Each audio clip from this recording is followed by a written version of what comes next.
Hello, welcome back. Thank you so much for being here. Today we are testing out the new Natasha Denona Roxa eyeshadow palette. So this is her holiday launch for 2024 and I'm really excited about this one because I do love a good purple color story. Purple is one of my go-to colors when I'm trying to branch out from neutrals. It's either usually pink, green, or purple. Those are my go-to colorful shades, but I am really excited to see this, and I know we've wanted purple from Natasha for a while. So I'm really excited that she has heard her audience and given us a purple palette.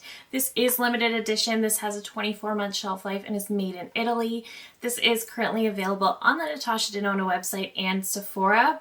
If you are based in Canada, like I am, I do recommend purchasing off Beautylish. You do get free shipping that way, so it does end up being cheaper to order through that route.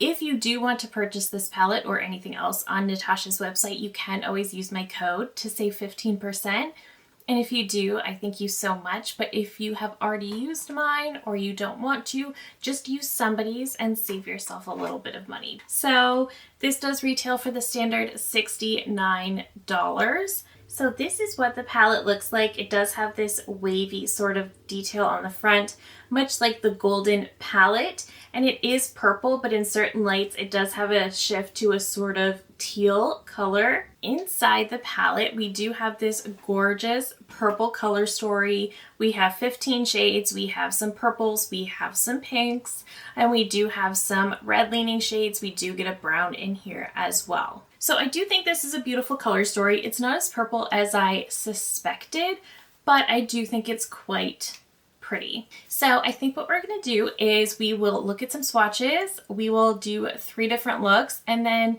I will show you some comparisons toward the end. So let's hop into those swatches. So I should also mention she has said that she does have some new formulas in here. She has redone her matte formula into a new silky matte. First up, we have Dixie, which is her Chroma Crystal formula, and this is a crystal sparkling warm pink with blue and purple specks. Jacaranda is a silky matte medium dark violet, so this is her brand new matte formula.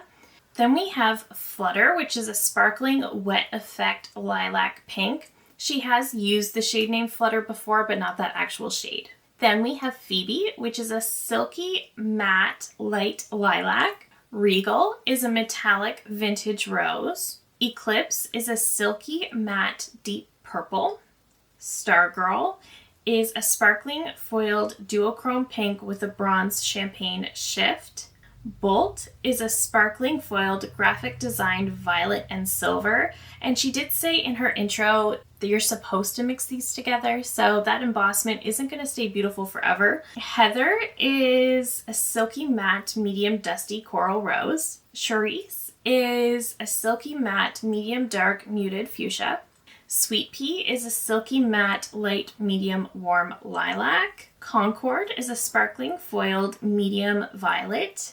Velour is a silky matte medium lilac. Brink is a sparkling foiled pink. And Orchid is a silky matte medium purple. So I do think this is quite pretty. She did say that this is inspired by her Lila palette, which I don't have, but I do have some other palettes to compare it to toward the end. So let me zoom you in and we will get to creating 3 different looks. I'm going to start with Velour, and I want to start blending this one up into the crease. We don't have any of her cream to powder formulas in here, which I believe she revamped in her last palette. I believe it's now her slip cream formula. We don't have any of those in this palette, which I'm kind of surprised because she usually says that those formulas are to maximize the pigment for shades that are a little bit harder to formulate, which would strike me as a purple. So I definitely expected to see a lot more of those in here, but I am very excited to see what we can do with this palette. Next, I want to go into Jacaranda, and this is going to be my outer corner shade. She's really, really pigmented, and start sort of working her up into the crease a little bit. I don't want to go all the way across with this one, but I do sort of want to blend it into that initial shade a little bit. I do want to go back to that crease brush though to make sure I'm blending those edges. Next, I want to go into Stargirl, and I'm going to pick this one up with a finger. And I want to sort of put this one all over the lid. Yeah, this one is described as a sparkling foil, but it really feels more like one of her sparkling wet effect shades. It really doesn't feel like the sparkling foil. They normally have a little bit more texture to them, and they're definitely, like, this is sparkly, but those ones are usually more sparkly. So I don't really see the sparkling foiled formula in this one. Then I'm going to grab a little bit of Bolt. I kind of want to see what this one will be like to sort of mesh the two.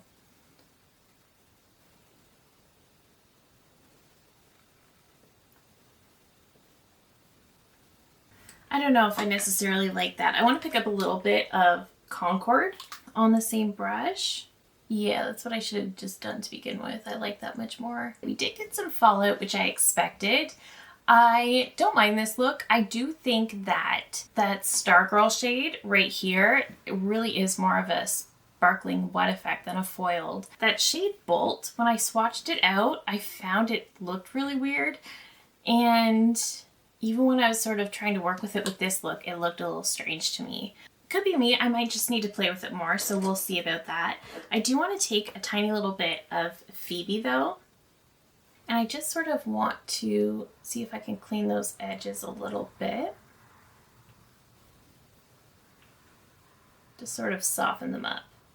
I definitely think that helped. I'm going to grab a little bit more of Phoebe on a different brush, and then maybe just pat a little bit right here on that inner corner. That looks nice too. That kind of helped pull things together. I think that's all I want to do on this side. Let's go into the other eye. I'm going to start with the shade Sweet Pea. This shade looks really pretty. I think this side might be a little bit more of a pink look. Actually, this shade very well could have been my crease shade for the other side. It's like a purple, but it's also got like a Barbie pink element to it. On one hand, I'm a little bit surprised to see this type of color story this time of year. I mean, I don't necessarily think purple when I think of the holiday season, but at the same time, I guess with fall and jewel tones, very possible. I do think it's a pretty palette. I do like the color story. The mattes are definitely blending beautifully. Her mattes usually do, but I think I do like this new matte formula as well. Okay, from there, grabbing a little bit of Orchid.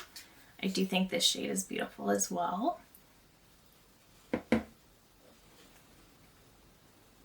Some of these colors are going to be so beautiful for spring.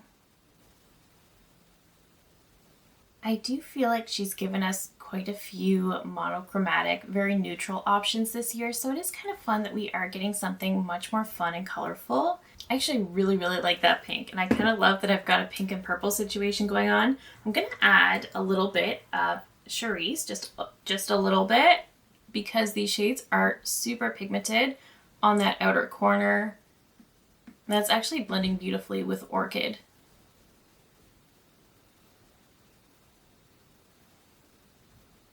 Next, grabbing a little bit of Brink, and I'm going to pop this one on the center of the lid. That is a really bright pink, but it's super pretty though.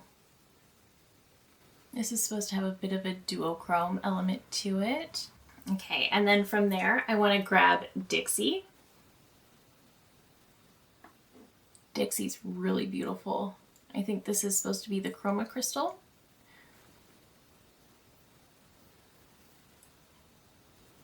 Okay, well this look is turning out really fun. I think I want to add the littlest bit of Eclipse. This could ruin everything, but I think I want to add a tiny bit of Eclipse to that outer corner. And then grabbing a little bit of Phoebe for that inner corner as well. The pinks were really playing very well with me, and the shade Dixie really kind of drove it home. So I really like look number 2. This one ended up looking pretty lackluster once I went in with Dixie over here. Like, it's pretty, but it does look a little lackluster. So I'm going to add a little bit of Dixie over here. Just lightly pat it on top, not really packing it on. Just like I said, just patting it on top. I like that so much more now. so much more. Okay, so let me pop off camera, pop on some mascara, and then I'll come back to show you the finished first two looks. Then we can get into look number 3. All right, so here are the finished first two looks, and I do like them both. I do like the pink side quite a bit more. The purple side I like as well. I think the problem is though, I need to play with Bolt quite a bit more to sort of figure out how I like that shade. You can mix it together and you do sort of get a different color every time you play with it. So I think it's one that should definitely be used with a finger and not necessarily as a brush, not necessarily how I used it. I will keep playing with it, but the mattes though, I will say are blending really, really beautifully. I love that I've got like a pinky purple situation going on right now. Definitely makes me really happy, but let me take these off and then we can get into the final look number 3. For the third look, I do want to do something a little bit more simple, a little bit more wearable for every day. I think for this look, I really want to I think I want Sweet Pea all over the lid. So I think that's what I'm going to do. I'm going to pick this one up and I'm going to blend it all over the lid and into the crease. And this one does look far more pink when you initially sort of put it down, but once you blend it out, it does come a little bit softer. Next, I think I want to pick up a little bit of Eclipse for the outer corner, but I kind of want to start working this tighter to the lash line and then sort of just smudging it up a little bit. Okay, so like I said, just keeping that blend very, very soft, just doing enough to sort of define that outer corner, but not add too much. I do want it to be a very soft, very wearable look, and I actually kind of like how it looks with just these two shades. And it's really hard for me not to go back into Dixie because I absolutely love this shade. I think the one shade I haven't used Regal or Flutter, and Flutter looks a lot prettier. I think I might just take Flutter, and this is, I believe, is a sparkling wet effect, and I'm just going to pat this one sort of all over. I'm not making it too intense, I'm just very lightly packing it in. Like I said, I want this to be something that is very easy, a little bit more subtle for a purple palette, kind of everyday wearable for a purple palette. And I would leave it just like that, but I am going to take a little bit of Phoebe again. I think the only shades I did not use today are Heather and Regal. So I've done well for using lots of shades.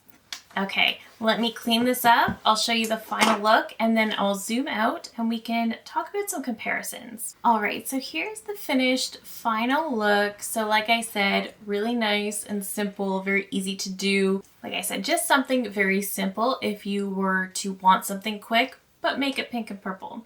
So let me zoom you out and we can talk about some comparisons and final thoughts. Natasha said that this palette is inspired by her Lila palette, which is not one that I've ever had in my collection. However, this color story definitely, though beautiful, definitely reminded me of some others in my collection.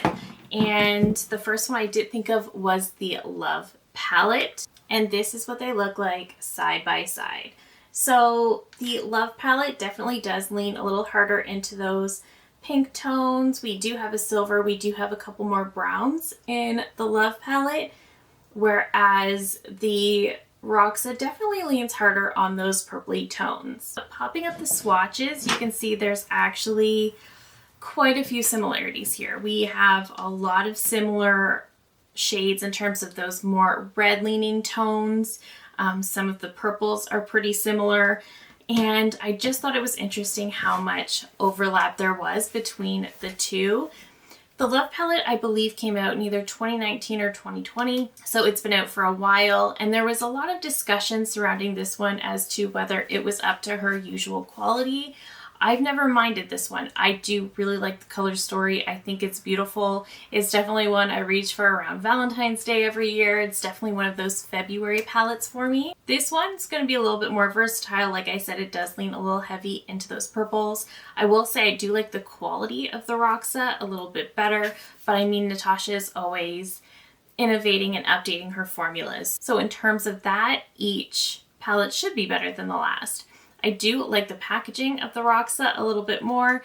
I like that she did try to play with texture in the Roxa, but I do think if you have the Love palette, I don't really know that you need the Roxa. I really don't think you do. I do think it's better quality, but if you already own the Love palette, then perhaps you don't need Roxa, just because you are going to have a little bit of overlap. Now, a palette that really came to mind when I was thinking of this purple color story is one that I have spoken about so much. This is the Norvina Volume 5 palette from ABH. So I love this one. This is, and I'm sure will continue to be, my go-to purple palette. This one I love so much. Obviously there are a ton of shades in here and most people are not reaching for these giant palettes anymore, but I love this palette so much. These are pressed pigments, so they are very, very pigmented. What I love most about this palette is that we have a lot of purples, but we have some pinks, much like the Roxa, but we also have a lot of these browns that do have these more purpley undertones, but you do get some more just in general brown shades that can kind of anchor everything down. And I love that we get a white in here as well. You also get a silver. This one really kind of covers off everything I would want in a purple palette. There are a lot of shades in here, so I understand if someone was sort of overwhelmed by it. But this is such a fantastic palette. And one thing I'm always proud of with this one, and I get asked a lot, is how I always get wearable looks from this. But it's because we have so many of these more neutral tones in here that can kind of anchor everything. And then side by side, you can kind of see the similarities a little bit. There's definitely some similar purple shades in here. Popping up the swatches, I didn't get as many dupes and similarities as I thought I would. They're definitely not as similar as I thought. However, will you be able to create a lot of very similar looks with this one? Yes, and you're obviously going to get a lot more range because there's a lot more shades. I love the formula in the Norvina palette, and I will say between the two, if I had to pick a purple palette, I would go with the Norvina. In general, I do like it more. That being said, I have been really, really enjoying the shades in here today. So while I like both, if I had to recommend, I would say this one. And I also love that you get that silver in here because silver and purple are so beautiful. Whereas in here, it's a little bit more marbled and it looks different every time. Okay, I also pulled out from ColourPop the Amethyst palette. And this one is nice too. There's definitely, once again, some similar shades. We do have some similarities with the darker purples that are in here, with the lighter pinks, with that more icy shade. And these are definitely pretty similar. I think if you really, really like this color story, but you have this one, you're going to be able to create a lot of similar looks just because I feel like this sort of just takes the main points of the Roxa and puts it all together. So that is just something to mention. If you're thinking about Roxa, maybe pull out all Amethyst if you have it. Maybe see if it sort of fulfills that need. And if not, maybe you want to get Roxa, but maybe you can pull this one out. I also pulled out the Rose Quartz from Huda Beauty. So Rose Quartz, definitely, again, very pinky purple color story, and a lot of the neutral shades have a purple tone to them, but they do sort of have some of these browns in here to kind of anchor everything down. Side by side, I feel like there is quite a few similarities. I do think Rose Quartz ends up being a little bit lighter and brighter. The one thing Rose Quartz doesn't really have is some more of these, I guess, fuchsia and red tones that are in here. We don't have those, but I will say some of the shimmers in Huda's palette are actually far more reflective and foiled than what's in Natasha's palette. Between the two, I really, really like both palettes, but between the two, I would say I like Rose Quartz a little bit better. I like that we do have some of these brownie options in here, and I love the ethereal effect of some of these shimmers, particularly this one. This one's just a favorite. It has been for a long time, and I like that we do have some browns to anchor everything. So I do think it's relatively similar to Rose Quartz as well. If you want this one, the quality of it's great. I think it's a lovely palette. It is a really pretty color story. I love purples. Like I said, purple is one of my go-tos when I'm trying to do something a little more colorful. It's purple, pink, or green. Those are my go-tos, but I do think that this is a very beautiful color story. That being said, I also feel like there are some redundancies in here, and maybe that's just me, but looking at the swatches, I just feel like though there are differences between these two shades in particular, they end up being similar. These two have similarities. The shimmery pinks up top have some similarities. Dixie is absolutely beautiful. Stargirl, I don't know. It kind of has more of a wet effect. She says it's a sparkling foiled, but the sparkling foiled shades normally have a little more texture. And Bolt is one that I'm definitely going to have to play with a little bit more and try to understand the shade more. I do really like her new matte formula. I think it's very blendable, very easy to work with. It's very soft and buttery, very pigmented as well. So I do like her new matte formula. It definitely is an improvement. I thought she had great mattes already, but I do think this matte formula is an improvement. I love the shade Dixie. That is by far my favorite. It's so incredibly sparkly. The other shades pleasantly surprised me as well. They're just incredibly easy to blend out. Like I said, some of these shades are incredibly pigmented, but they blend it out so very easily, especially with the other shades. So I do think the matte formula definitely has improved from an already great formula, which I love. I love the packaging of this palette, and I really do love some of the tones she picked out. So will I get use out of this palette? Yes, because like I said, I do enjoy purples, but at the same time, the ABH has been my go-to purple palette for a long time, and Rose Quartz has been one of my absolute favorite Huda palettes for a long time as well. So I don't know if I will reach for this over those two. I might, but I don't know yet. I do love the packaging on this one. This packaging is some of my absolute favorite. I do love the palette. Like I said, I love the shades. I love the tones. I love everything she picked out here. I love how they look on the lids. I love how they blend. And I love that she improved an already amazing formula with her mattes. If you're someone who already has a lot of purple palettes, this could be a skip. I also think that if you don't reach for a ton of purple, then I would definitely skip this one. I think it's pretty, but it's definitely going to appeal to someone who does wear a lot of purple and love to wear a lot of purple and pink. So if you don't love pinks and purples, then I would definitely skip. If you have a lot already, then you probably have something very similar already. Otherwise, I do think it's a beautiful palette. If you're wanting it, like I said, I don't think you'll regret it because it is a beautiful color story and it's a beautiful formula and it does perform very, very well. So like I said, because it is a more colorful palette, it is a more purple and pink palette, just ask yourself if you're going to reach for these tones often enough to justify the price point of one of her palettes. That's what I would say. Otherwise, the formula is great and I think it's a beautiful palette and I will definitely continue to have fun playing with it. That is it for me today. Let me know all of your thoughts down below. Are you purchasing this one? Did you already? Are you on the fence? Are you waiting for the sale? Let me know that too. I love hearing from you guys so much. Let me know down below as well if there are any questions I didn't quite answer. I love hearing from you guys so much. And if you're new here, I hope you'll consider subscribing before you go. I do upload new videos every single week. Thank you again so very much for watching, and I will see you in my next one. Bye!